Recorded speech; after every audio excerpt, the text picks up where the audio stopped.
Director Shankar நல்ல நல்ல writers கூட சேர்ந்து ஒர்க் பண்ணி எந்திரன் வரைக்கும் செட் பண்ணி வச்சிருந்த ஒரு பெஞ்ச் மார்க்கே ஷங்கருக்கு வில்லனா அமைஞ்சிருச்சுன்னு சொல்லலாம். ஏன்னா எந்திரன் வரைக்கும் எல்லா படமும் black Bastar success and writer Sujatha தரமான ஸ்கிரீன் பிளே அண்ட் டயலாக்ஸை எந்திரன் வரைக்கும் கொடுத்திருந்தாரு. எந்திரனுக்கு அப்புறமா 2012 ஷங்கர் ஹிந்தில ரிலீஸ் ஆகி பிளாக் பஸ்டர் ஹிட் கொடுத்த த்ரீ இடியட்ஸ் படத்தை தமிழ்ல விஜய் ஜீவா ஸ்ரீகாந்தை வச்சு ரீமேக் பண்ணி எடுத்து ரிலீஸ் பண்ணியிருந்தாரு. நண்பனும் ஒரு பிளாக் பஸ்டர் ஆச்சுங்க. எந்திரன் எப்படி ஷங்கரோட லாஸ்ட் சக்சஸ்ஃபுல் ஒரிஜினல் ஃபிலிமோ, நண்பன் படம் கூட ஷங்கரோட லாஸ்ட் சக்சஸ்ஃபுல் ஃபிலிம்னு சொல்லலாம். நண்பனோட ஷங்கருக்கு டவுன்ஃபால் ஃபேஸ் ஸ்டார்ட் ஆகிடுச்சுங்க. ஏன்னா 2015 விக்ரமோட ஆக்டிங்ல ஷங்கரோட 12வது படமா வந்ததுதான் ஐ. ஐ என்னதான் தமிழ் சினிமா ஆடியன்ஸ்க்கு விஷுவலி ட்ரீட்டா இருந்தாலுமே படம் பார்த்தா எல்லாரும் பொதுவா சொன்னது கதையே நல்லால, கொஞ்சம் லேகா இருந்துச்சு அப்படிங்கிறது தான். அது மட்டும் இல்லாம ஐக்கு முன்னாடி வரைக்கும் ஷங்கரோட படத்துல பாட்டு எல்லாமே பிரம்மாண்டமா பயங்கரமா இருக்கும்னு புகழ்ந்துட்டு இருந்த எல்லாரும் ஐ படத்துல இருந்து எதுக்கு இவ்ளோ ஒரு பிரம்மாண்டத்தை பாட்டுக்கு பண்ணணும், கதை தானே படத்துக்கு முக்கியம் அப்படின்னு பேச ஆரம்பிச்சிட்டாங்க. ஆனா ஐ கூட எப்படியோ ஓரளவுக்கு ரொம்ப ஒரு மோசமான டிசாஸ்டர் ஆகாம தப்பிச்சிருச்சுங்க. இந்த ஐ படம் முடிஞ்ச கையோடயே ஷங்கர் எந்திரன் படத்தோட சீக்வலான 2.0 ஒர்க்கை ஸ்டார்ட் பண்ணிட்டாருங்க. 2015லயே ஷூட்டிங்கை ஸ்டார்ட் பண்ணி கிட்டத்தட்ட 3 வருஷமா ஷூட்டிங் அண்ட் விஎஃப்எக்ஸ் ஒர்க்ஸ் எல்லாம் பண்ணி 2018 ரஜினிகாந்தோட ஆக்டிங்ல வந்த படம் தான் 2.0. இந்த படத்துக்கு எந்திரனோட செகண்ட் பார்ட் அப்படின்னு ரிலீஸ்க்கு முன்னாடியே ஒரு ஓவர் எக்ஸ்பெக்டேஷன் இருந்துட்டே இருந்துச்சு.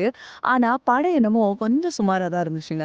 என்னதான் ஷங்கர் செதுக்கி செதுக்கி விஎஃப்எக்ஸ்லாம் எக்கச்சக்கமா யூஸ் பண்ணி ஆடியன்ஸ்க்கு ஒரு விஷுவல் ட்ரீட்டை ப்ரெசென்ட் பண்ணியிருந்தாலுமே படத்துல கதையே இல்லையே. எந்திரன் ஹிட் ஆனதுக்கு ரீசனே ஒரு மெஷினுக்கும் மனுஷனுக்கும் பிரச்சனை அப்படிங்கிற ஒரு புது கான்செப்ட்னால தாங்க.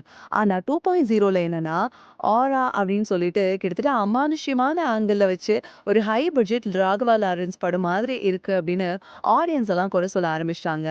ஐ அண்ட் 2.0 ரெண்டு படமுமே பாக்ஸ் ஆஃபீஸ்ல ஓரளவுக்கு டீசெண்டா பெர்ஃபார்ம் பண்ணாலுமே ரெண்டு படமும் ஆடியன்ஸோட எக்ஸ்பெக்டேஷன்ஸ்ல 50% கூட சாட்டிஸ்ஃபை பண்ணாம போயிடுச்சுன்னு தான் சொல்லணும். ஐ படம் ஆகட்டும் இல்ல 2.0 ஆகட்டும், இது ரெண்டுக்குமே தமிழ் சினிமா ஆடியன்ஸ் ஷங்கர் மேல வச்ச மேஜர் கிரிட்டிசிசம் என்னன்னா, ஐக்கு முன்னாடி வரைக்கும் புது புது கான்செப்ட் ட்ரை பண்ண ஷங்கர் வந்து ஐய அன்னியனோட லைன்லயும் அதுக்கப்புறம் 2.0 ஒரு சம்மந்தமே இல்லாத கான்செப்ட்லயும் டெலிவர் பண்ணியிருக்காரு. ஷங்கர் முதல்ல நல்ல ஸ்டோரியை பிடிக்கணும், அதுக்கப்புறமா படத்தை பிரம்மாண்டமா எடுக்கட்டும் அப்படின்றது தான். ஆனா ஷங்கர் ஸ்டோரிக்கு பெருசா ஒர்க் பண்ணாம 2.0 முடிஞ்ச கையோட அவரோட இந்தியன் படத்தோட சீக்குவலான இந்தியன் 2 கமல்ஹாசனை வச்சு 2018ல ஸ்டார்ட் பண்ணதுதான்.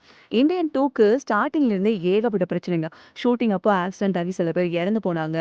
பட்ஜெட் இஷ்யூஸ் வந்துச்சு. எப்படியோ ஒரு வழியா 2024ல படத்தை ரிலீஸ் பண்ண ரெடி பண்ணாங்க.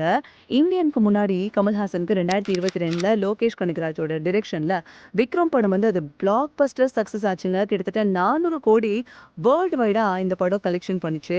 அதுக்கு அடுத்த படமா இந்தியன் 2 ரிலீஸ் ஆனதுனால இந்தியன் 2க்கு ஏகப்பட்ட எக்ஸ்பெக்டேஷன்ஸும் இருந்துச்சுங்க. அது மட்டும் இல்லாம ஷங்கர் இந்தியன் 2ல கம்பேக் கொடுக்க போறாரு அப்படின்னு எல்லாரும் நம்புனாங்க. ஆனா இந்தியன் 2 ரிலீஸ் ஆகி எல்லாரையும் மிரள வச்சிருச்சுன்னு தான் சொல்லணும். ஏன்னா இந்த படத்தையா இவ்ளோ செலவு பண்ணி இத்தனை வருஷமா எடுத்தாங்க அப்படின்னு ஆடியன்ஸ் வெறியாகிற அளவுக்கு ரொம்ப பொறுமையை சோதிச்சிருச்சு இந்த இந்தியன் 2. அப்படி இந்த இந்தியன் 2 படத்தோட ஃபெயிலியருக்கு என்னதான் ரீசன் அப்படின்னு எல்லாரும் பேசிக்கிட்டது என்னன்னா, இந்தியன் 2 ஆரம்பத்துல ஸ்டார்ட் பண்ணப்போ சிங்கிள் பார்ட்டா தான் பிளான் பண்ணியிருக்காங்க. ஆனா லென்த் அதிகமா இருக்குன்னு 2 பார்ட்டா ரிலீஸ் பண்ணலாம்னு முடிவு பண்ணியிருக்காங்க. அதனால இந்தியன் 2 அண்ட் இந்தியன் 3லயும் லாஸ்ட் மினிட்ல சில சீன்ஸ் எல்லாம் ஆட் பண்ணி எடுத்தது தான் மேஜர் ரீசன் இந்தியன் 2 ஃபெயிலியருக்கு அப்படின்னு ஒரு டாக் இருந்துச்சுங்க.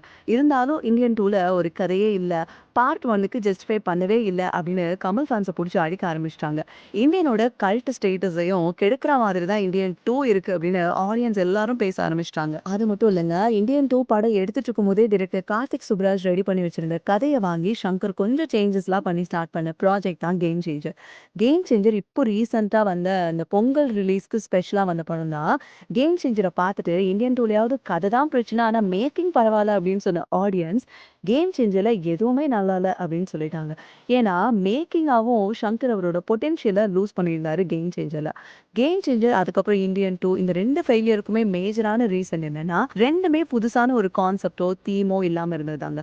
ஷங்கர் அவர் ஆல்ரெடி எடுத்து வச்சிருந்த படங்களோட தழுவல் தான் ரெண்டு படமும்.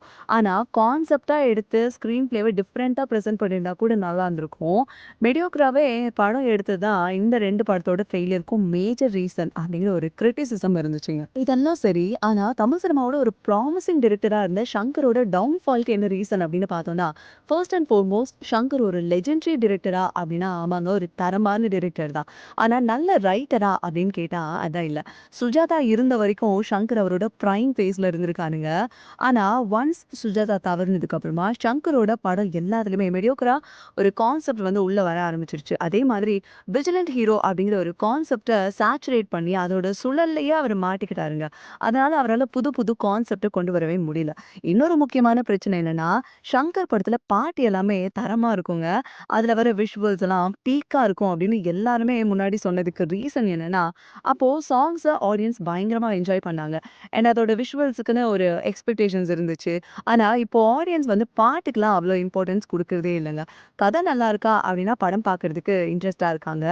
அப்படி இருக்கப்போ ஷங்கர் இன்னும் ஒரு பிரம்மாண்டத்த பாட்டுக்கு செலவு பண்ணி மெடியோக்ராவே இருக்கிறது தான் ஆடியன்ஸுக்கு ஷங்கர் மேல வைக்கிற ஒரு மேஜர் கிரிட்டிசிசம். அண்ட் இன்னொரு முக்கியமான விஷயம் இந்த கோவிடுக்கு அப்புறமா நம்ம ஆடியன்ஸ் வேர்ல்டு சினிமாக்கு அதிகமா இன்ஃப்ளூயன்ஸ் ஆகிட்டாங்க.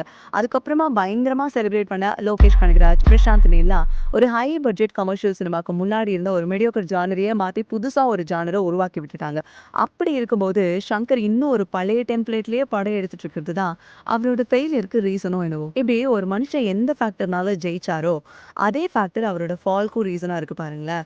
இதுலருந்து என்ன ஒரு விஷயம் தெரியுதுன்னா, நம்ம ஆடியன்ஸோட பல்ஸ் என்ன, ட்ரெண்ட் என்ன அப்படிங்கிறதுக்கு அப்டேட் ஆகிட்டே இருக்கிற ஆர்டிஸ்ட் மட்டும் தான் எப்பவுமே சஸ்டெயின் ஆவாங்க. என்ன இருந்தாலும் ஷங்கர் ஒரு லெஜெண்டரி டைரக்டருங்க. இந்தியன் 3 படம் வரும். அந்த படம் வொர்க் ஆகலனாலுமே, ஷங்கர் அவரோட ட்ரீம் ப்ராஜெக்ட்டான நாவல் வேள்பாரியை எடுத்து ஒரு பயங்கரமான கம்பேக்க குடுப்பாருன்னு நம்மளும் நம்புவோம். இந்த வீடியோ உங்களுக்கு பிடிச்சிருந்தா லைக் பண்ணுங்க, ஷேர் பண்ணுங்க. ஷங்கரோட டவுன்ஃபால்க்கு இதுவும் ரீசனா இருக்கும் அப்படின்னு நீங்க என்ன நினைக்கிறீங்க அப்படிங்கிறதையும் கீழ கமெண்ட்ல சொல்லுங்க.